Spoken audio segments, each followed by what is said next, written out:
This is a production of Cornell University.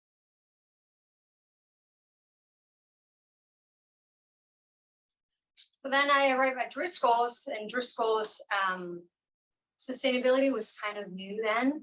And I learned quite a bit about agriculture. I knew more about forests then, but there's still plants, still managed ecosystems, even more managed than forests, extra level there.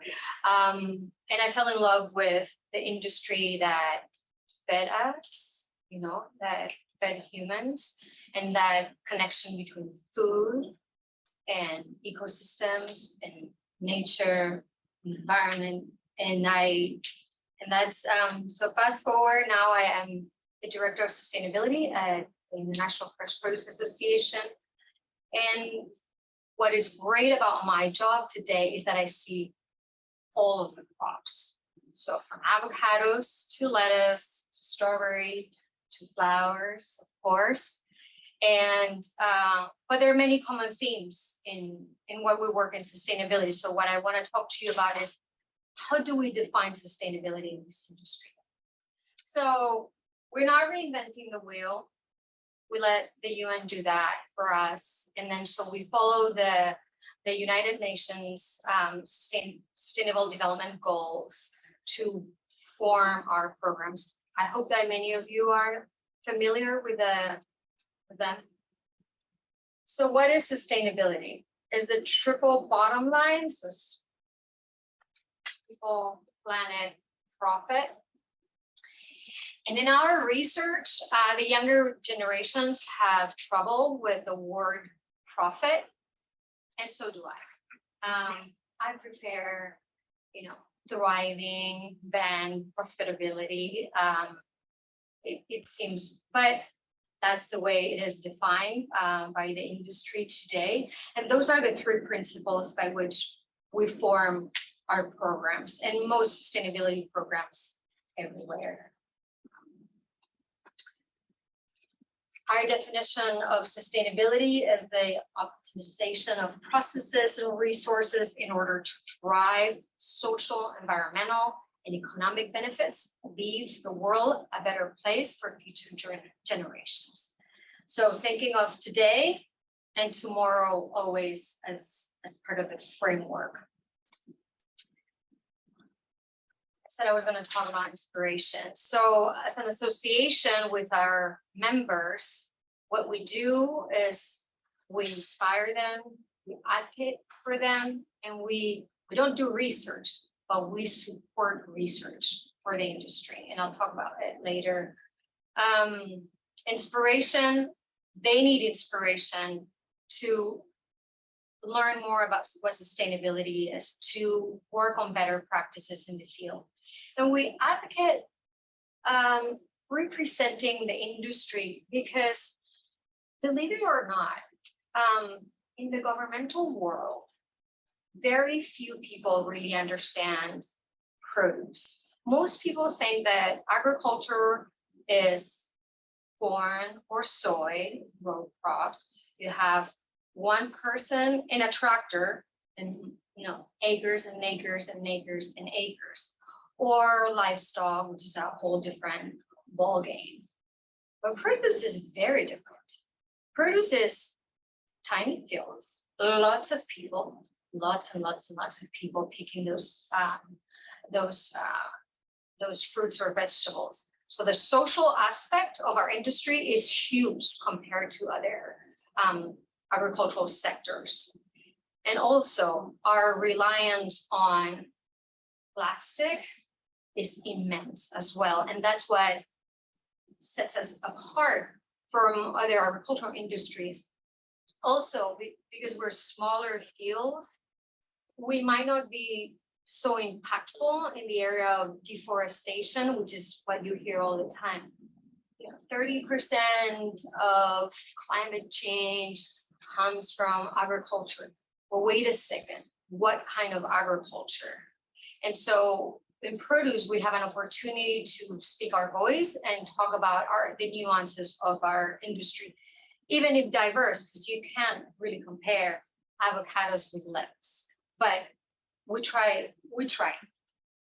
And so how do we try to do that in sustainability? So we separate sustainability in 7 focus areas. So coming from that, like the UN Sustainable Development Goals, bring it into produce. What's core in produce for sustainability? So these 7 focus areas, and I'm going to go a little bit in detail about what each one of them is. And then I do hope that you have a lot of questions. Number 1, I want to not least packaging. It's huge. We're very, very dependent on packaging. And I think I could say for all of us that we currently in our society detest plastic, but we're dependent on it. And so is our industry. Our industry needs that plastic in the field to grow the crops. It needs the plastic sometimes in the packaging to get it from the field to the consumer. And sometimes that packaging is so needed because otherwise you will lose a lot of that, a lot of the fruit will rot. You will have food waste, which you don't want to. So it's an evil that we're dependent on that evil. And then when we talk about packaging, we talk about single-use plastic reduction, tough one.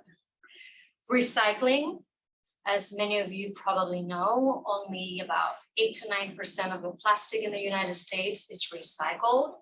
So recyclability is, I would say, it's basically an urban legend. It's really hard to get plastic recycled for a number of reasons. Composting, packaging that becomes compost and is compostable. That is the kind of the new frontier. That's why I put it with a capital letter there. And then system design, because who says we have to sell in plastic? Maybe we could rethink things. And so system design is very important to address our packaging issue. And then food waste and food loss. Maybe in your school today, you're not thinking a lot about food waste and food loss, but in the field and the industry, it's huge. So in the field, we're losing a lot of the crop, a part of the crop. And so that we would call it normally food loss. That's before it reaches the distribution center. And in the distribution center, guess what happens? More food is lost. And that we call it food waste. What happens there is that we deal with quality issues. Parents, good. Some of them are not shaped to be in a container. They can't be shipped. They're in the right, etc. And so about 10% of the crop is lost there at the distribution center.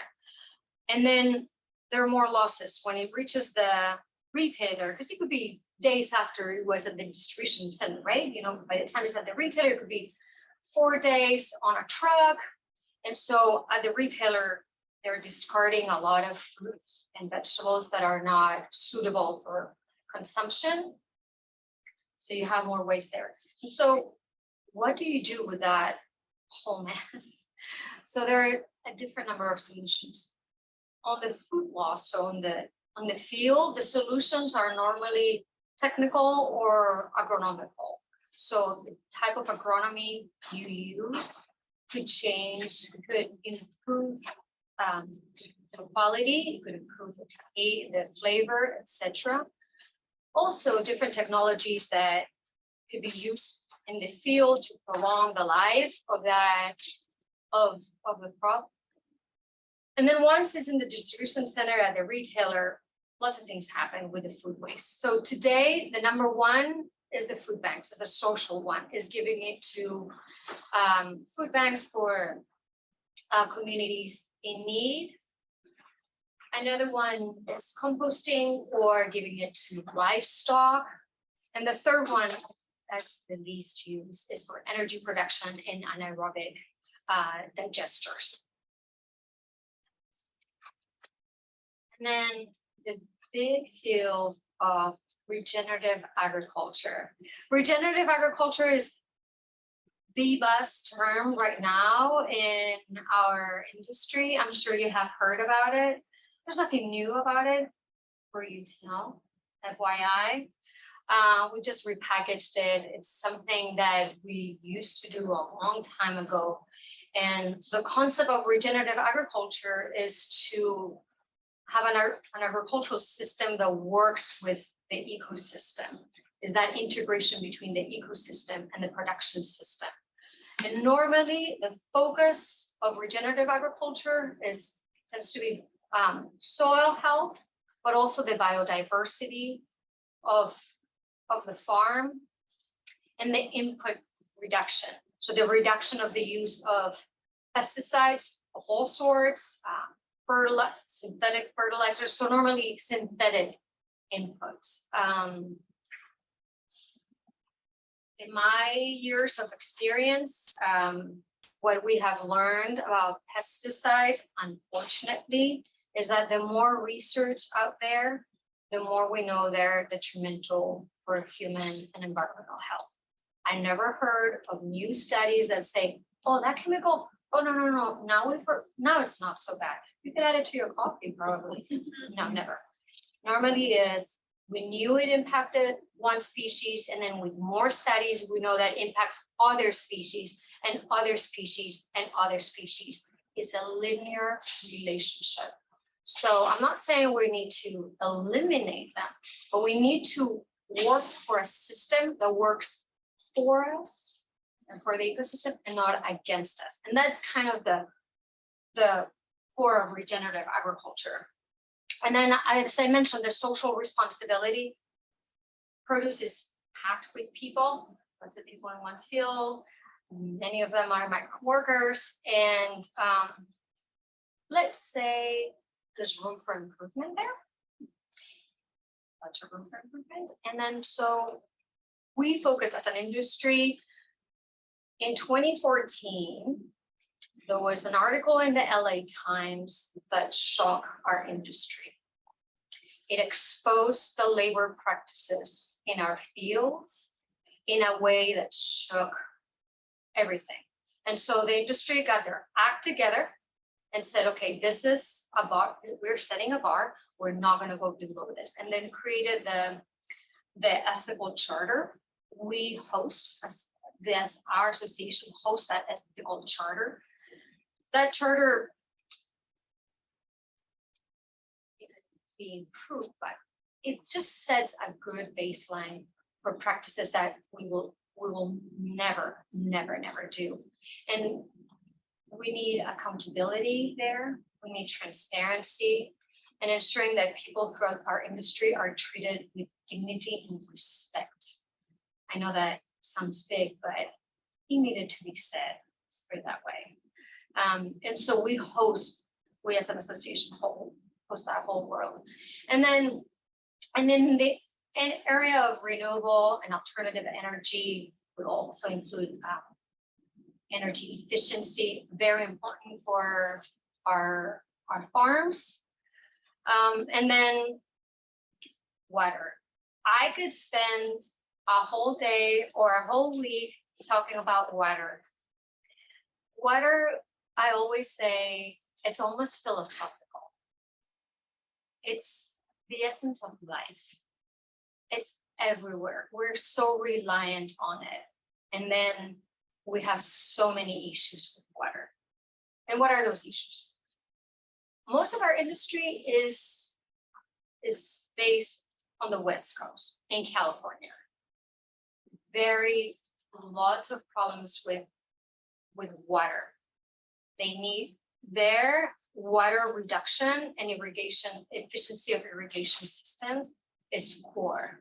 However, if you think of other places like the East Coast or other regions, that might not be the case. But with climate change, precipitations are changing and the risk of erosion is increasing. And so erosion prevention is also key to our work in water and also water quality. Talked about all those inputs that we're putting onto a field. Those go into the aquifer, into the water that we all drink, and that there's so many organisms that depend on that water. And so water quality is core to our work. And last but not least, carbon. Carbon is, I call carbon the new gold.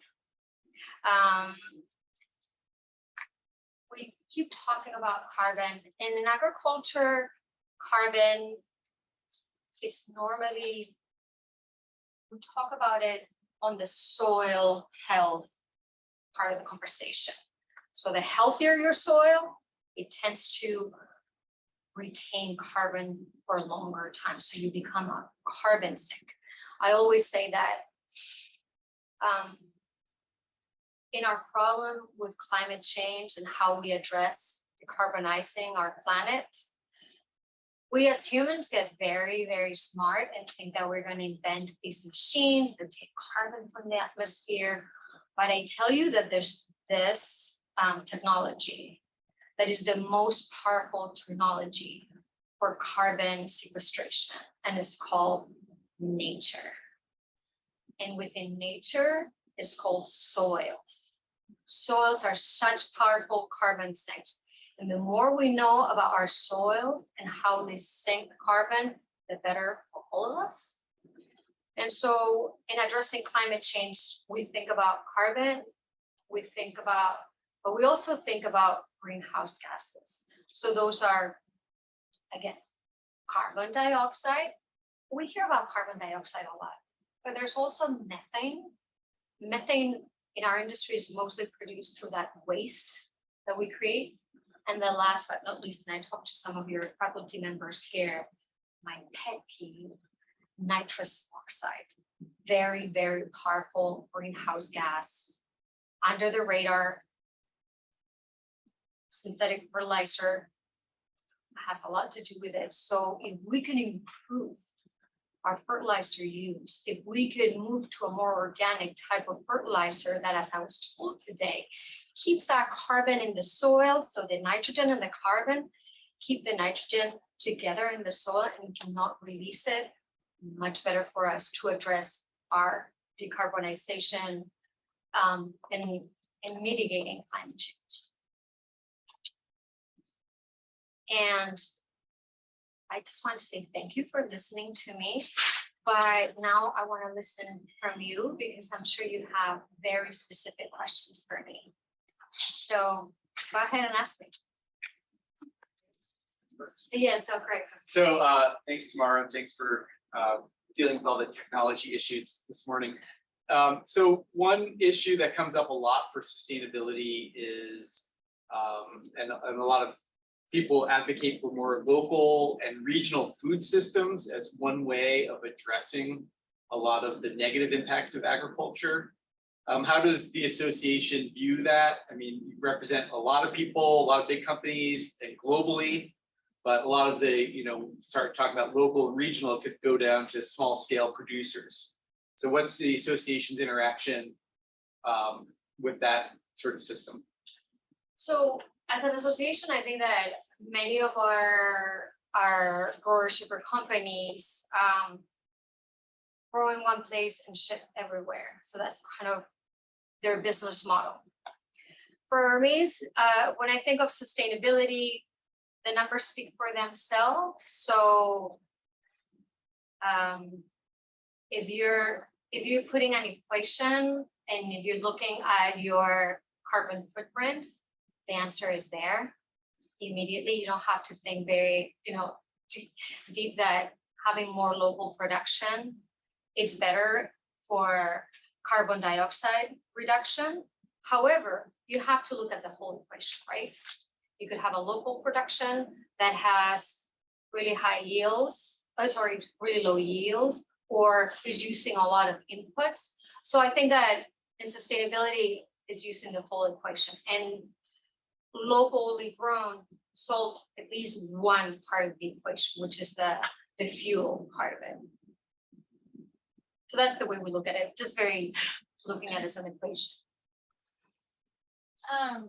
Thank you for talking today. I was just curious about how the association helps growers meet these sustainability goals? Like, I think we're all aware of the things we should be doing, but are there any incentives to help people reach these goals more easily? So now the drivers of the conversation in sustainability are the retailers. The retailers are big brands and they want to differentiate themselves from one another with their sustainability requirements. They have come late to the game, but they really are speeding up and they're really demanding a lot out of growers. So a lot of the incentive for growers today is that you won't be able to sell if you don't meet these requirements from retailers.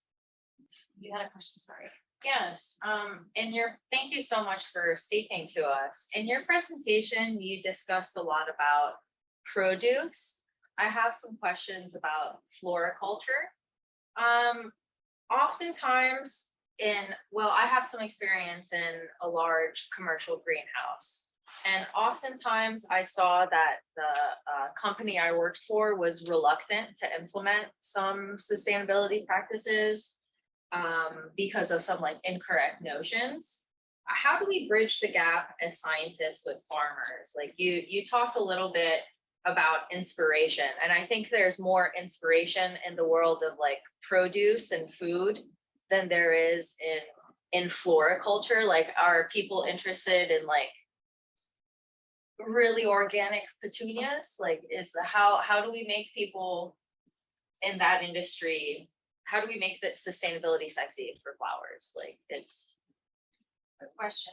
So the floral industry, for the most part, most of the flowers sold in the US are grown in Colombia and Ecuador.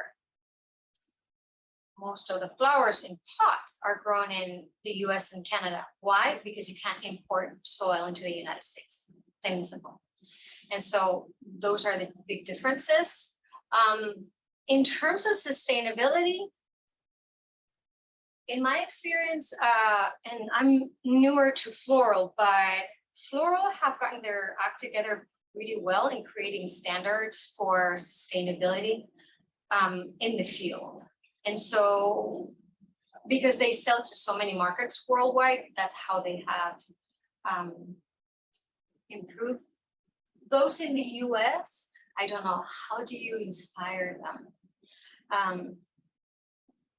And I think my answer for inspiration is always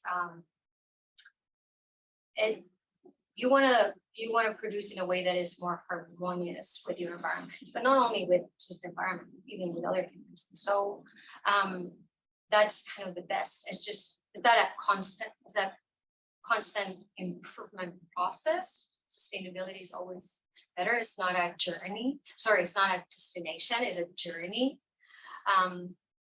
But yeah, each person might have a different way of inspiring. So Somebody else? How would you describe the pathway from a novel, sustainable farming practice to actual implementation and acceptance by the community? how does that happen? So the novel practices come from a myriad of places. Some of them are coming from universities. Some of them are coming from the agricultural companies that they have test plots themselves, and they're testing new agronomic practices. And that's how normally new advances are introduced. And some growers, through experience and through good practices, have been able to introduce without having specific test plots, just regular fields. So you would say it's more of a stepwise kind of acceptance rather than being able to get the information out there kind of accelerates it. Would you say that's accurate? Yeah, it's a step system, and it's an industry that is not open to change normally.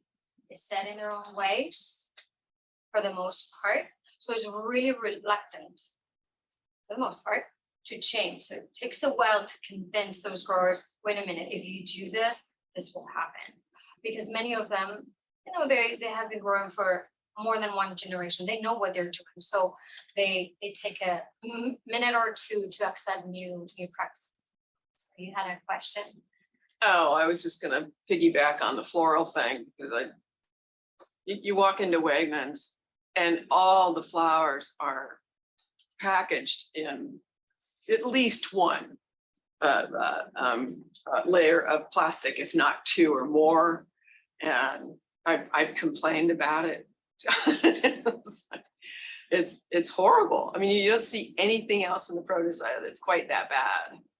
You're absolutely right. And that is the biggest problem of the floral industry. They have done great work at sustainability in the field, and and their standards focus up on in the field practices.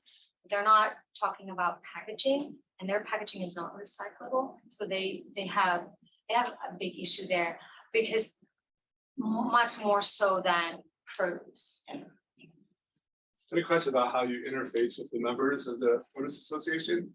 So do you like consult with them on a one-on-one basis? What if a member of the association is a really bad actor? Do they say, tomorrow go talk to these folks? I mean, I guess I'm trying to understand how you carry out your mission within the Produce Association.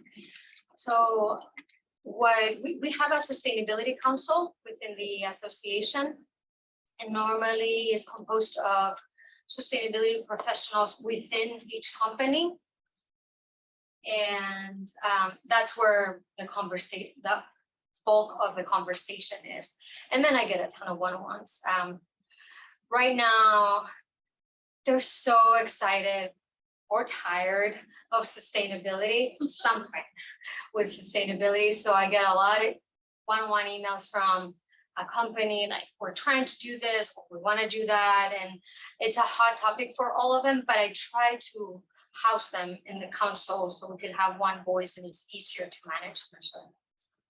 And then do you have some like really top priorities that the council is sort of focused on?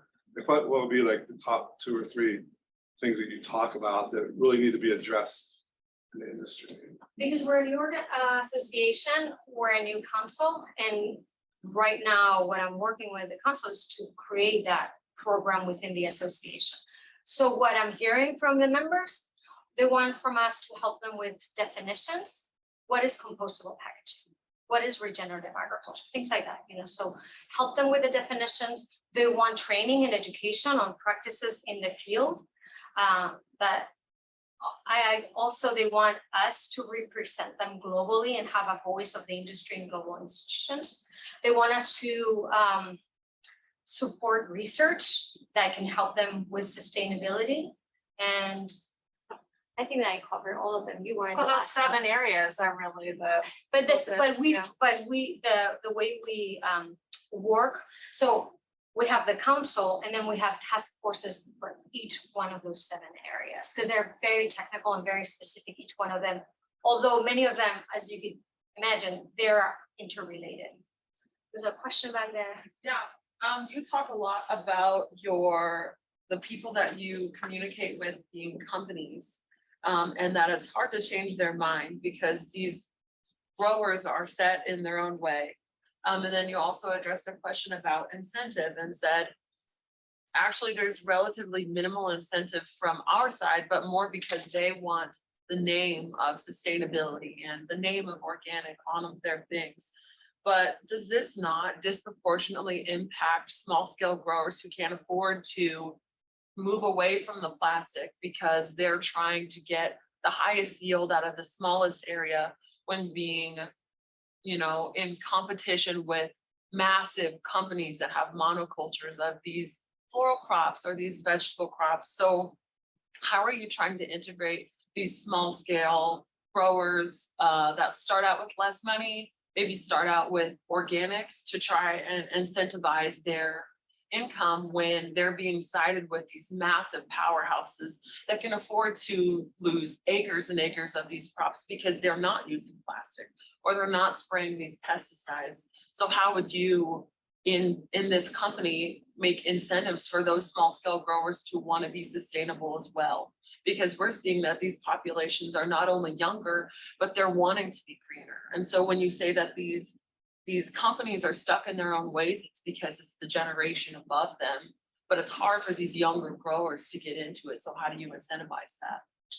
So one of the reasons a lot of these companies are set in their own ways is that, one, they've been doing a pretty good job for a long time.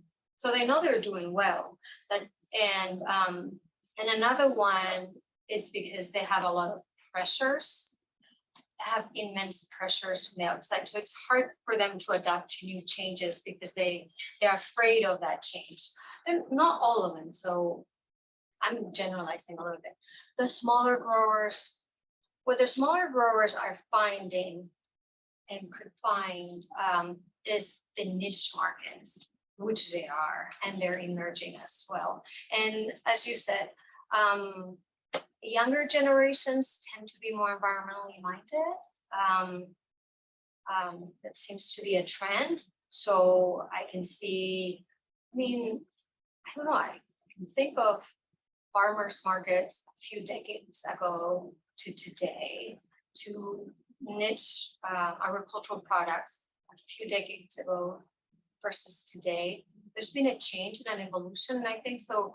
Some of the smaller growers are finding those niche markets. That's how they are, but it's tough. It's, as you said, it's tough to compete with the bigger ones.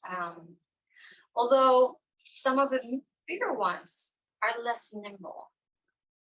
And when something bad happens, they can't react as fast as smaller growers. So that's the advantage of the smaller growers, that flexibility and adaptability to change. Now the bigger ones, when things go bad, you're hearing massive layoffs, companies doing so bad, discarding fields, etc., reducing their operations. It's hard for them. But the smaller ones can adapt to change better. You talked a little bit about one of the 7 initiatives being labor. And a lot of these crops that we discuss, like strawberries, are very labor intensive. Like migrant workers in California threaten their kids. Like if you don't do well in school, you're gonna have to work in the strawberry fields. But a lot of these crops are inherently, you just have to crouch over and try to not to squish the strawberry. What can technology and policy change do to advocate for better labor practices? Labor practices have to change for sure and be better, and policy has a lot of work to do there to be more vigilant. But technology is doing a great work. There's a lot investment in robots that can pick crops. The technology is in its infancy right now, because especially for fruits, the human eye can detect exactly, the color of the fruit when it's ripe and the texture, because you can feel it with your fingers, so it can be at the right time. That's really, really hard to develop the technology to get there, but they're working on it. So I would say in 10 years, we're going to see more robots in the fields substituting humans. But there's a great ways to go to make the humans have a better labor condition, and that's where policy. But California's been doing a lot of work on that, though, about how they treat their, and there have been a lot of laws that have changed. It has gotten so much better. I Yeah. think that It ain't there yet, but yeah. no, but so much better. I mean, that article in 2014 just, it just exploded. And so that I think that legislators saw the risk of their industry sinking, and then they reacted. My fear is that we might have another time bomb with other areas of sustainability. We don't want to be there. We need to be ahead of the game. That's what my goal is, that we don't need to have a catastrophe like that happening in order for us to change. So returning back to the pervasive plastic problem in the industry. Are there any breakthroughs that you're particularly excited about that are going to change or help mitigate the plastic problem? Well, so I have the luxury to talk to a lot of really cool companies that are really, really interesting things with plastic. I see solutions in two ways. One is we need to improve the recyclability of plastic, so we could, and that could buy us time until we find better materials out there. Because right now in produce, we're asking a lot out of those materials. So if you think about an agricultural field, it's normally is picked in warm seasons, strong ultraviolet light, sun, high temperatures, and then has to be cooled right away. So all of that is a lot to ask out of a material. So a lot of plastic alternatives crumble into pieces, and I've seen them. So that's the challenge. But I've seen a lot of the work is being done in compostability. And right now the European Union is asking for reusability, and that's going to be extremely challenging for produce because we have, and I didn't mention it here because I talked about sustainability, but food safety is huge in our industry because we're talking about human health, we're talking life or death if we don't perform certain practices. So it's a tough one, but there are good products in the pipeline. So we are just on time. If you'd like to come up and maybe ask some more questions, do you have a few minutes or are you gonna get? Of course. Yeah, and then she's out to lunch with some students. Perfect. Thank you very much. This has been a production of Cornell University, on the web at cornell.edu.